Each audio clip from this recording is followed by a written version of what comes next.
Fort Parker, Texas. The date, May 19, 1836. A young woman, 17 years old, witnesses the brutal death of her husband's father, his skull crushed by a war club. She sees her husband's mother stabbed, collapsing into the earth as blood pools beneath her. Warriors grab the girl before any sound can escape her throat, hurling her body onto the back of a horse. 6 months along in her pregnancy, her name is Rachel Plummer. The horrors awaiting her over the coming 21 months would prove so devastating that decades later, when she finally penned her memoir from the sanctuary of her childhood home, she couldn't bring herself to detail the full extent of her suffering. Her written words captured only this sentiment. Attempting to describe how they treated me would merely compound my current anguish, as even contemplating it fills me with profound shame. Speaking of it or committing it to paper is almost unbearable. Rachel Plummer represented just one victim among countless others. Throughout the 19th century, indigenous tribes spanning the American Southwest abducted hundreds of women from remote frontier communities. A portion of these captives were eventually returned to their loved ones following lengthy ransom negotiations spanning months or even years. Others managed to flee during brief windows of opportunity, traversing vast distances on foot to reach civilized territory. The majority, however, vanished without a trace, while those fortunate enough to return bore memories that would torment them for the remainder of their days, accounts so harrowing they struggled to articulate them. Even newspapers of the 1800s, publications that regularly detailed every horrific aspect of public executions, occasionally declined to print these testimonies in their entirety. This isn't some romanticized frontier mythology. What follows comes from authenticated historical records, sworn courtroom testimonies, personal memoirs penned by survivors and purchased by thousands seeking truth about what transpired in those untamed lands. I'm Crown and Dagger, and on this channel, we confront difficult truths head-on. If you find value in preserving these narratives, show your support with a like and subscription, because the content ahead never made it into your history textbooks. Let's start where these tragedies invariably began. Every raid unfolded according to an established blueprint. The attacks came during those twilight hours, either at first light or as darkness descended, when conditions made it difficult to see and when settler families were least prepared to defend themselves. Remote homesteads presented the simplest opportunities, households situated vast distances from any neighbors, isolated enough that their cries for help would reach no one. Male household members perished immediately. Spouses, fathers, brothers, young men capable of wielding firearms. They typically died within moments of the assault's commencement. The attackers offered no chance of dialogue, gave no advance notice, showed no compassion. Only cold, calculated efficiency. What followed was a deliberate sorting process. Women capable of bearing children held the greatest worth. Such captives could perform labor. Trading networks with other tribes or Mexican slavers operating markets in the northern regions provided outlets for their sale. They could serve as wives, producing offspring who would be raised as tribal members from birth. Female children younger than 10 also commanded high value, as extended captivity would allow them to be fully assimilated into tribal culture, eventually erasing all memory of their previous existence. Given sufficient time, these children would adopt the native tongue, embrace tribal traditions, and retain no recollection of their former identities. Elderly captives met immediate execution. They offered no labor potential. They couldn't produce children. Their presence would hinder the raiding party's journey back to camp. Infants suffered the same fate. A wailing child could betray the group's position to any pursuers. Such liabilities couldn't be tolerated by the warriors. This sorting procedure was merciless, pragmatic, completely devoid of sentiment. In February of 1851, 14-year-old Olive Oatman experienced this nightmare when her family came under attack near Arizona's Gila River. The Oatmans had been journeying westward alongside other settlers, but disputes regarding the best route had separated them from the larger group. Believing themselves to be merely days away from reaching safety, the Oatman family continued alone. Their assumption proved fatal. Olive stood frozen in terror as clubs beat her father to death, as her mother died alongside him, as warriors killed her elder sister and infant brother. Within minutes, 4 of her siblings lay dead. When the violence ceased, only Olive and 7-year-old Mary had been spared. The warriors seized both girls, forcing them into the desert wilderness. Olive's later testimony described an entire night of barefoot, walking across terrain strewn with razor-sharp stones that shredded her feet, through dense cactus patches that drove countless needles deep into her flesh. They received no nourishment, no water, no opportunity to rest. Each time exhaustion caused her to falter, clubs struck her body. Each time her pace slackened, beatings continued until she accelerated. Marian walked alongside her older sister, her own wounds bleeding freely. Fear had stolen the child's voice. Exhaustion had drained her capacity for tears. When dawn arrived, Olive's feet had sustained such damage and swelling that each step delivered pain equivalent to treading on shattered glass. Yet she maintained her pace, understanding that to stop would mean death. And this represented merely the initial night of her ordeal. Upon reaching the tribal encampment, captives discovered their transformed reality commenced without delay. They weren't treated as guests pending rescue. They weren't held as prisoners awaiting ransom payment. Their humanity had been stripped away. They had become possessions. Female captives began their labor immediately, before injuries could heal, before they consumed a proper meal, before they had been granted sleep. Their assignment included collecting firewood until skin split and hands bled, transporting massive clay water containers across miles of scorching desert landscape, processing animal skins until their fingertips became raw and bleeding, excavating edible plant roots from unyielding, compacted earth, transporting burdens heavy enough to exhaust a full-grown man. Any work deemed undesirable by others automatically became their responsibility. Tasks considered either too degrading or too physically demanding for tribal members fell exclusively to these captives. Meal times found them eating only after everyone else had been fed. The remnants left behind by the entire tribe constituted their rations. Following unsuccessful hunts, nothing whatsoever might remain for them. Hunger accompanied them to sleep each night, and pre-dawn darkness marked the start of another grueling workday. Rachel Plummer documented her initial months living among the Comanche people. From the earliest morning light until deep into the night, I labored without cease. Whenever my performance fell short of their expectations, clubs and sticks delivered punishment to my body. My existence became an unending cycle of fear, agony, and despair. Physical abuse arrived with alarming frequency and without any forewarning. Penalties for insufficient speed in completing tasks, for displaying signs of fatigue, for shedding tears when suffering became intolerable, for communicating in English with fellow captives. Occasionally, beatings occurred for no discernible cause whatsoever, simply due to their presence, simply because they possessed no power to resist, simply because no repercussions existed for such actions. Olive Oatman endured 12 full months enslaved by the Yavapai people before being transferred to Mojave tribe. Throughout that brutal year, both she and young Marian experienced labor that pushed them to death's threshold, suffered repeated physical assaults, and subsisted on whatever unwanted food scraps remained. The merciless Arizona sun and bone-chilling desert nights offered them no respite, as no shelter was provided. Marian had reached only her 7th year. Her small, developing body lacked capacity to withstand such abuse, such deprivation, such relentless toil. Her physical deterioration became visible week by week, growing increasingly gaunt, progressively more feeble with each passing day. Olive bore witness to her younger sister's gradual death, observed the vitality draining from her eyes, watched her transform from a joyful child into a mere shell of her former self.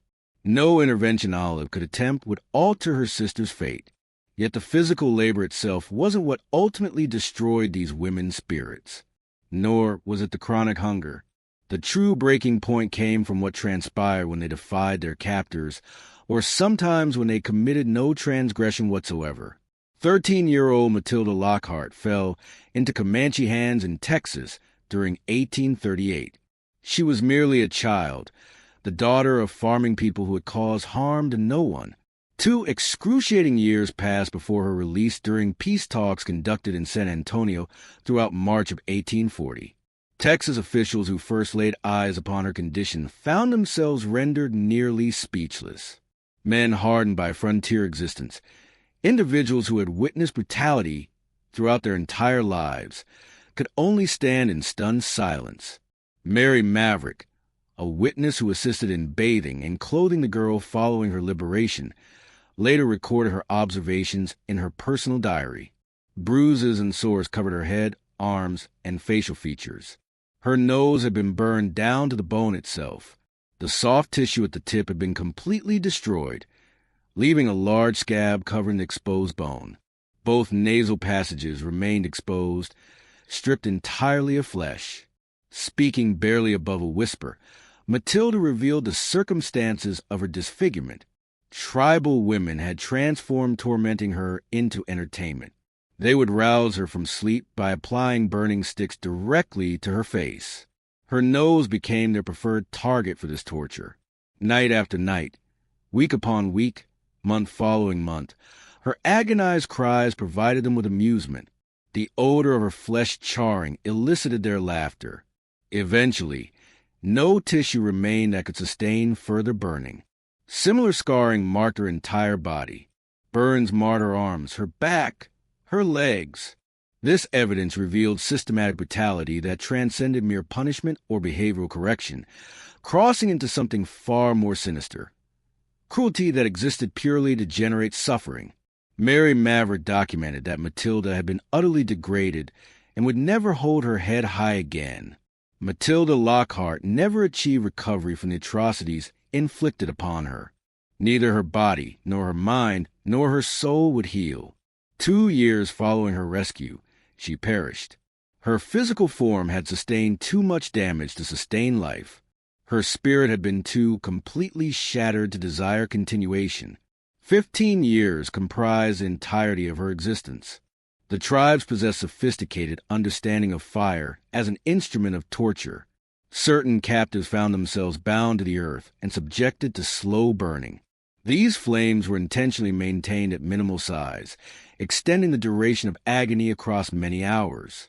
Typically, this treatment was designated for male prisoners or deployed as warnings to adversaries. More frequently, fire served as routine disciplinary measure.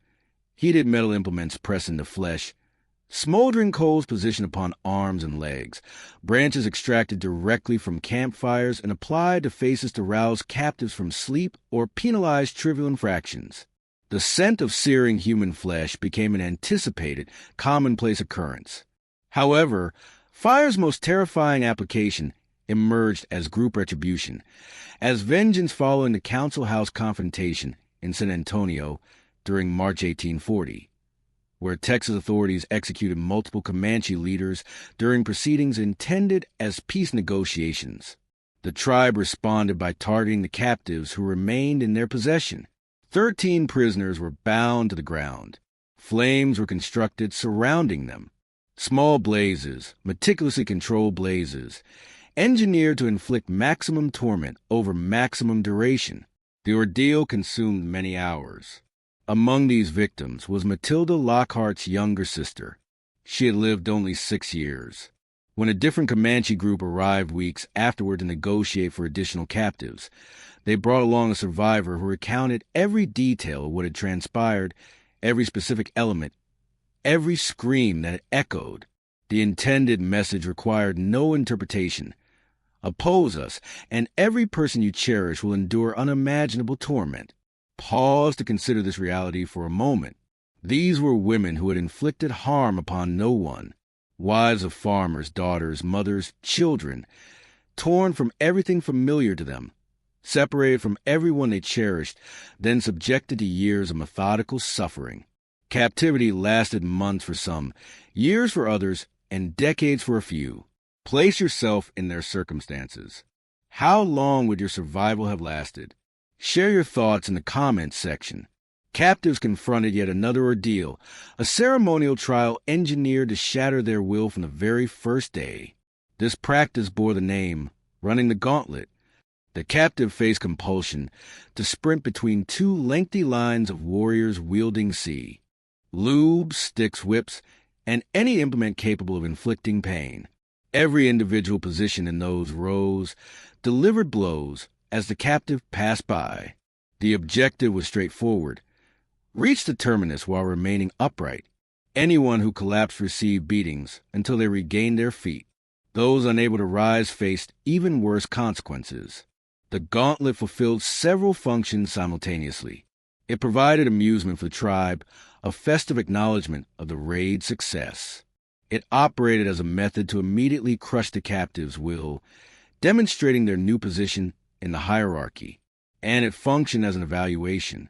Those who demonstrated valor, who suppressed their cries, who maintained their running pace regardless of how many strikes they absorbed, occasionally received somewhat improved treatment thereafter. Those who displayed frailty only attracted additional maltreatment. Rachel Plummer documented experiencing the gauntlet on multiple occasions throughout her 21-month ordeal. Through harsh lessons, she rapidly understood that exhibiting pain merely intensified the violence, that weeping only provoked harder strikes. Courage commanded their respect above all else, she recorded years later. I regret not understanding this from the beginning. As her captivity progressed, Rachel developed the ability to retaliate. When one of her captors launched an attack against her, she struck the woman with such force that nearby warriors actually responded with laughter and approval. Her spirit, her resistance to being destroyed, these qualities earned their admiration. From that moment onward, her circumstances showed improvement, not dramatic transformation, but sufficient to be noticeable. Most captives never made this discovery. They persisted as victims, their strength diminishing daily until death claimed them in captivity or ransom eventually returned them to families who struggled to recognize them. Certain women encountered an entirely different destiny. They were claimed as wives. On the surface, this might appear to represent superior treatment. In certain respects, it did. Wives consumed food alongside the tribe rather than surviving on remnants, experienced less arbitrary physical violence, occupied a recognized position within the social structure, had someone who, in their own manner, assumed responsibility for them. Yet choice played no role whatsoever in this arrangement. Young women were distributed to warriors as trophies, compensation for successful raids. Expectations included fulfilling every obligation of a wife, every single duty, whether domestic or otherwise. Any resistance met with violence that continued until resistance ceased. Eventually, some women came to accept their transformed lives, not through genuine choice, but because acceptance represented the sole pathway to survival. Cynthia Ann Parker experienced capture at 9 years of age during the identical raid that claimed Rachel Plummer, the assault on Fort Parker that May morning in 1836. She was merely a child. She witnessed her family's slaughter and was transported into an incomprehensible world. However, Cynthia Ann's captivity didn't span 21 months like Rachel's. It extended across 24 years. She matured into Comanche life, mastered their tongue, embraced their traditions, adopted their worldview. Marriage to a war chief named Peter Nakona followed, and she bore him 3 children, a daughter she named Topsana, calling her Prairie Flower, plus 2 sons, one destined to become the renowned Quanah Parker, the final great chief of the Comanche Nation. Available evidence suggests Cynthia Ann genuinely loved her spouse, adored her children, treasured the existence she had constructed. When Texas Rangers finally located her in December 1860, rescue was something she actively opposed. She struggled against them, cried out for her husband, pleaded to remain with her family. They seized her regardless. Her husband, Peter Nakona, perished during the raid or succumbed shortly afterward from injuries sustained. Historical accounts vary on this detail. Her sons managed to escape, and she would never lay eyes upon them again. Only her infant daughter, Prairie Flower, accompanied her into this new captivity. Because for Cynthia Ann, that's precisely what this rescue represented: a second imprisonment. The final decade of her life was consumed by attempts to flee back to the Comanche people, back to her sons, back to everything she recognized as home. Success never came. Constant surveillance surrounded her, maintained by family members who believed they were acting in her best interest. Death found her in 1870, her heart shattered. Some historical scholars theorize she simply ceased eating following Prairie Flower's death from influenza, that she deliberately starved herself, choosing death over existence among people who had become strangers to her.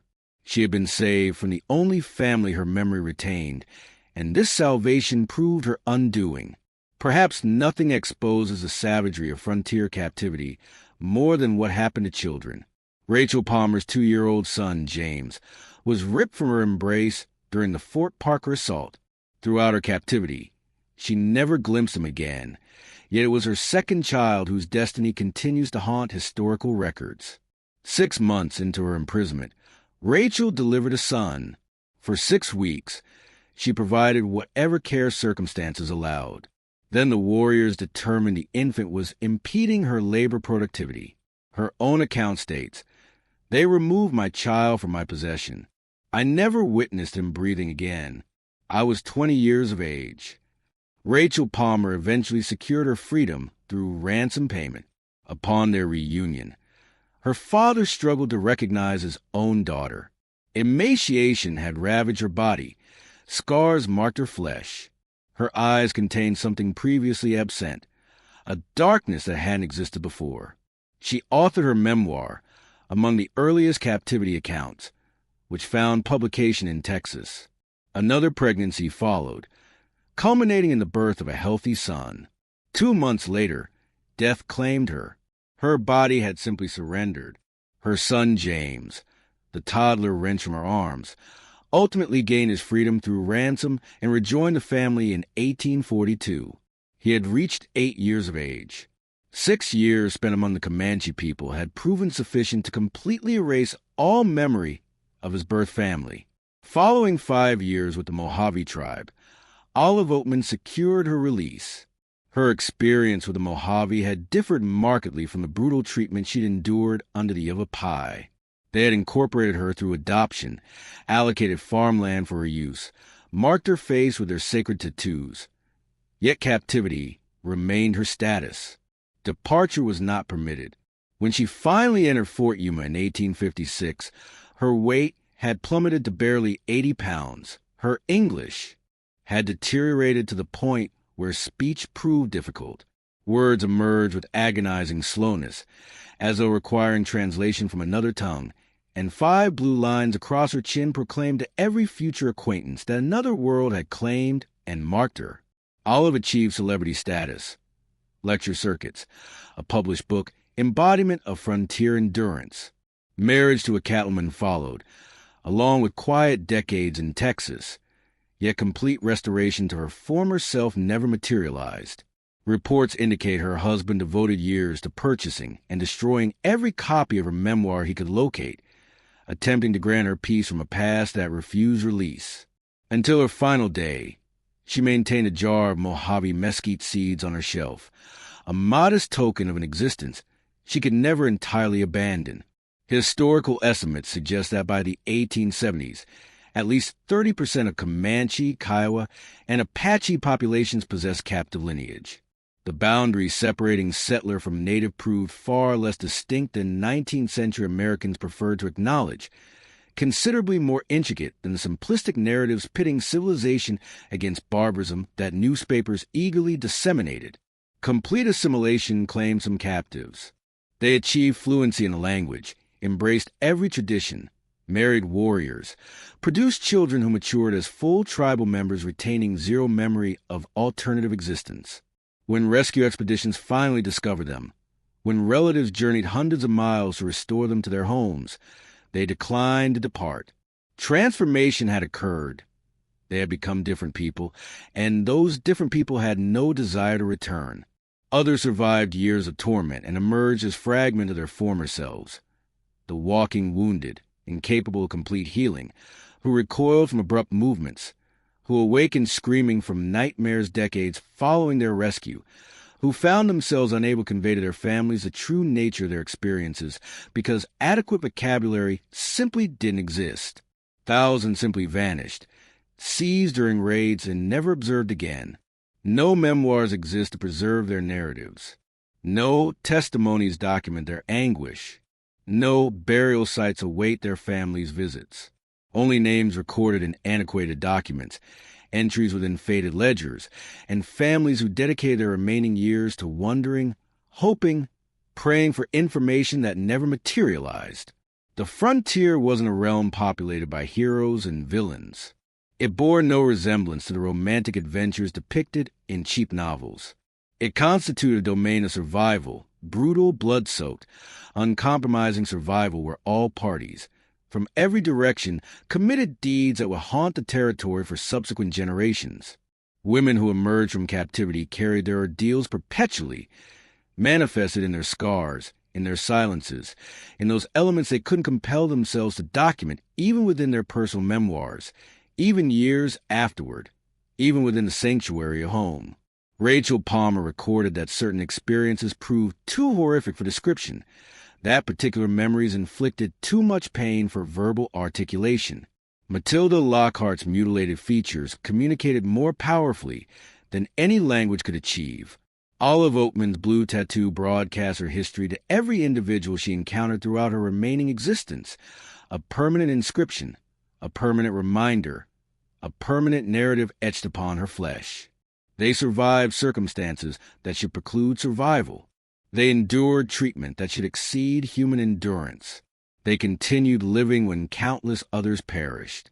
And they bequeathed testimonies that compel us to remember the authentic nature of the American frontier.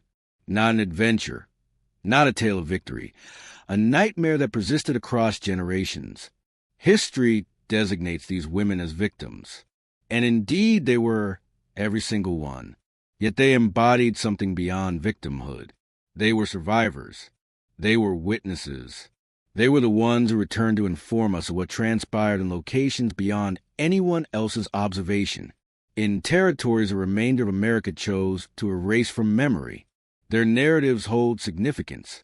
Their anguish holds significance. Their valor holds significance. Because abandoning their memory means abandoning the truth regarding our past identity and our present nature. For additional historical accounts that mainstream sources decline to share, subscribe to Sinister Empires. We refuse to avert our gaze.